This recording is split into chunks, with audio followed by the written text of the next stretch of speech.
স্বাধীনতা যুদ্ধের পর 1974-এর দিকে আমার মা বাবা ঢাকার ধানমন্ডিতে তাদের বাড়িতে চলে আসেন। এর আগে তারা মতিঝিলে থাকতেন। আমার মা মিশুক স্বভাবের মানুষ। তিনি আস্তে আস্তে আশেপাশের মানুষের সাথে পরিচিত হতে লাগলেন।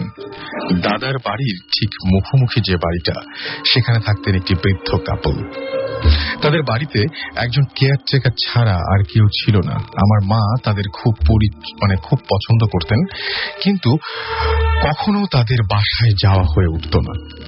বারান্দা থেকে মা প্রায় দেখে জিজ্ঞেস করতেন যে কেমন আছেন, এবং তারাও হাসি মুখে উত্তর দিত।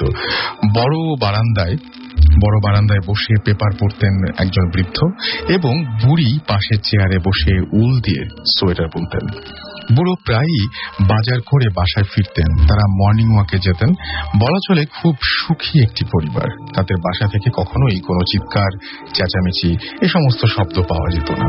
এর মাঝে একদিন তাদের বাসা থেকে বাচ্চাদের কোলাহল শোনা গেল। মা জিজ্ঞেস করে জানতে পারলেন যে আমেরিকা থেকে তাদের ছেলে এবং ছেলেদের বউ, নাতি নাতনি এরা সবাই এসেছে। এর কিছুদিনের মধ্যেই আমার চাচার বিয়ে ঠিক হয়। দাদি মাকে দাওয়াত দেওয়ার জন্য, দাদি সেই মহিলাকে দাওয়াত দেওয়ার জন্য তাদের বাসায় পাঠালেন, তার মাকে বাসায় পাঠালেন আর কি। মা গিয়ে বৃদ্ধার সাথে বসে বেশ কিছুক্ষণ গল্প করলেন। বৃদ্ধ মহিলাকে দেখতে না পেয়ে জিজ্ঞেস করলেন যে তিনি কোথায়। আচ্ছা, তার মানে বৃদ্ধর সাথে গল্প করলেন এবং বৃদ্ধ মহিলাকে দেখতে না পেয়ে তিনি জিজ্ঞেস করলেন তিনি কোথায়। বৃদ্ধ মাকে বললেন যে বৃদ্ধা নাকি যুদ্ধের সময় মারা গেছে। মা নিজের কানকে বিশ্বাস করতে পারলেন না। তাহলে তিনি যাকে এতদিন ধরে প্রতিনিয়ত দেখে আসছেন তিনি কে? এমন নয় যে মা আগে সেই বৃদ্ধাকে চিনতেন আর সেই জন্যই হয়তো ওনাকে দেখেছেন একই রকম চেহারা, এরকমও কিছু নয়। এই সত্যটি জানার পর তিনি কখনোই সেই বৃদ্ধার দেখা পাননি। এবং FM haunted by Airtel.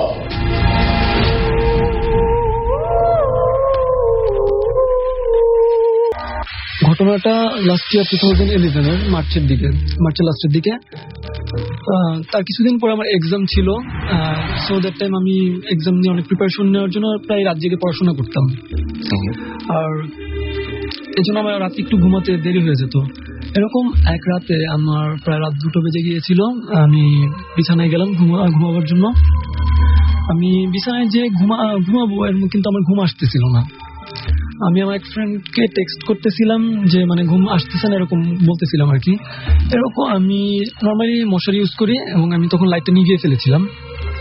এরকম সময় আমি হঠাৎ করে আমার খাটের পাশে তাকাই। আমি দেখি যে কেউ একজন দাঁড়িয়ে আছে সেই জায়গায়। আচ্ছা। এখন সেখানে আমি দাঁড়িয়ে থাকা দেখে আমি একটু ভয় পেয়ে গেলাম সাথে সাথে। আর তাছাড়া আমাদের ওদিকে কিছুদিন আগে ডাকাতি হয়েছিল একটা বড় ধরনের। আর আমাদের ওদিকে প্রায় এরকম ঘটনা ঘটে। আচ্ছা। তো আমি ফার্স্টে প্যারানর্মাল কিছু চিন্তা করিনি। আমি চিন্তা করলাম এরকম কিছুই একটা হবে, যে চোর বা ডাকাত এরকম কিছু একটা। দেন আমি তারপর ভয় পাচ্ছি যে তাদের কাছে হয়তো কোনো অস্ত্র টস্ত্র থাকতে পারে, ক্ষতি হতে পারে, সেটা আশঙ্কা করছিলেন। তারপর এরকম 5-6 মিনিট যাওয়ার পর আমি চিন্তা করলাম না, এভাবে আর বেশিক্ষণ থাকা যাবে না, আমি উঠে কিছু একটা করতে হবে এখন। আচ্ছা। আমি যখন আমার মশারিটা খুলে আমি উঠতে যাচ্ছি, দ্যাট টাইম সে সময় যে শেপটা ছিল সেটা আমার রুমের দরজার দিকে বলতে গেলে খুব দৌড় দিয়ে চলে গেল আর কি। আর আমিও তাড়াতাড়ি করে আমার রুমের লাইটটা অন করলাম। দেখলাম যে সেখানে কিছুই নেই। আর আমার রুমটা আমার ভিতর দিক দিয়ে আটকানো ছিল। এখানে কেউ বের হতে হলে আমার রুমের দরজাটা খুলতেই হবে, না খুলে কেউ বেরোতে পারবে না। আর আমার রুমের দরজা আটকানোই ছিল তখন আমি একটু ভয় পেয়ে যাই এবং চিৎকার দিয়ে আমি দরজাটা খুলে আমার প্যারেন্টসের রুমে চলে যাই। যে আমার প্যারেন্টসদের সব কথা বলি, তারা বিশ্বাস করে না, বলে যে সামনে পরীক্ষা তোমার, এর জন্য হয়তো টেনশন এরকম হচ্ছে তোমার, বেশি চিন্তা করছিলেন এই কারণে, হয়তো পড়াশোনার চাপ ছিল। জি জি। আচ্ছা। তারপর আমাকে তারা বললো যে তুমি ঘুমিয়ে যাও, সমস্যা নেই, দেখো কিছু হবে না, সূরা টুরা পরে ঘুমিয়ে যাও। আমি তখন বিছানায় গিয়ে শুয়ে পড়লাম এবং ঘুমিয়ে গেলাম। এরপর সেদিন আর রাতে কিছুই ঘটলো না এবং তারপরের 2 দিনও কিছু ঘটেনি। আমি তখন সেটা ভুলে যাচ্ছি যে আসলে হয়তো আমি ভুলই ছিলাম, আমি হয়তো টেনশনের কারণে এরকম হয়েছে। তারপর 2 দিন পরে একদিন আমি ডিনার শেষ করে আমি হচ্ছে আমার মানে ওয়াশরুমের দিকে, বেসিনের দিকে ওয়াশরুমে গেছি।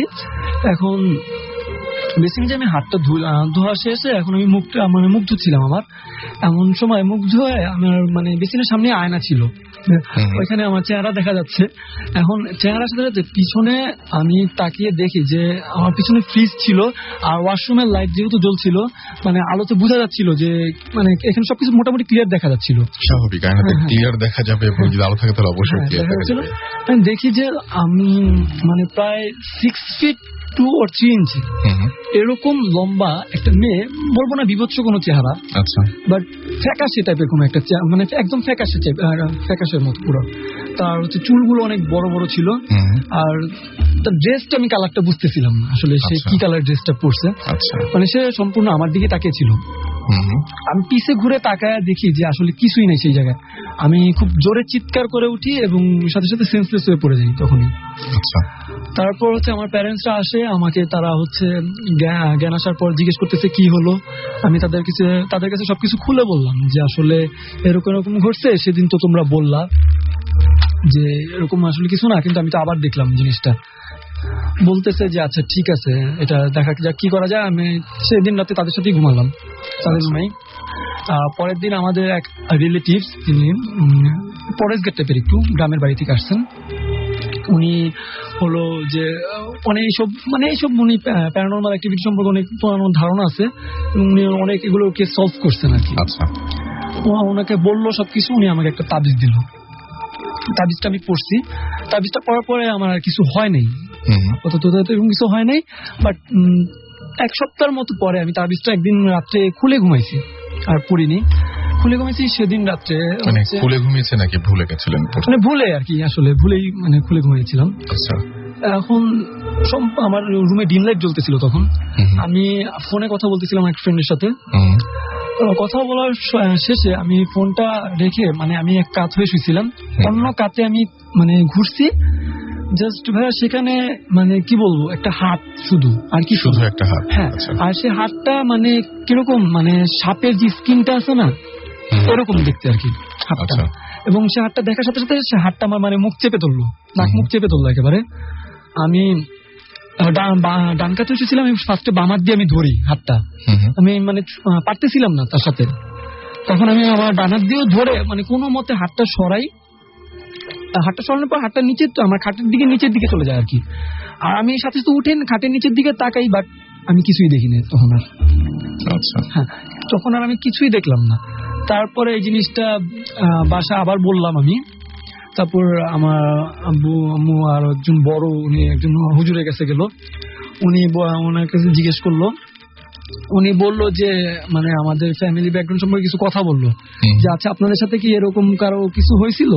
উনি মানে একটা আসন না কি জানি বসছিল, সেটা বসার পর উনি মানে এটা আমাদের জিজ্ঞেস করছে আম্মুকে। আম্মু বলছে না এরকম তো কিছু হয়নি, বলে একটু চিন্তা করে দেখেন যে আপনারা কোনো মানে যারা এরকম মানে ফকির টকির বা এরকম যারা আছে তাদের কারোর সাথে কি কোনোদিন কোনো ঝগড়া লাগছিল কিনা। কারণ আমাদের এক রিলেটিভ ছিল, ওনার বাসায় একবার এক ফকির এসেছিল। আমার মা এটা বিশ্বাস করেনি যে ওনারা এইগুলা আসলে করতে পারে, মানে কটু কথা বলছিল, হয়তো বলছে যে এগুলো ভুয়া আর কি।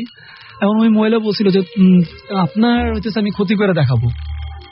আচ্ছা, মানে তখন তার সাথে একটা ঝামেলায় জড়িয়ে গিয়েছিল আর কি। তো মোটামুটি এই তো হচ্ছে ঘটনা, এবং তারপরে ফলে যেটা হয়েছে সেটা হচ্ছে আপনি এরকম ভয়ঙ্কর কিছু। তারপরে হুজুর হচ্ছে আমাকে মানে আমার সম্পূর্ণ বাসাটা বন্ধ করে দিছে, এরপর থেকে আর কিছু হয় না, কোনো সমস্যা নেই। আর আমি ভাই একটা কথা, যে আমি যখন জিনিসটা দেখছি ফার্স্ট দিকে আমার প্যারেন্টস বিশ্বাস করতে চায়নি, বাট নেক্সট টাইম যখন আমি তাবিজটা পড়তাম তখন আমার আব্বুও দেখতো জিনিসটা। তখন আর আমার কাছে আমি দেখতাম না, তখন আমার আব্বু দেখতো। তার মানে আপনার বাবা এখন তো শুনছেন নিশ্চয়ই, সুতরাং তার সঙ্গে ওই ঘটনা ঘটেছে।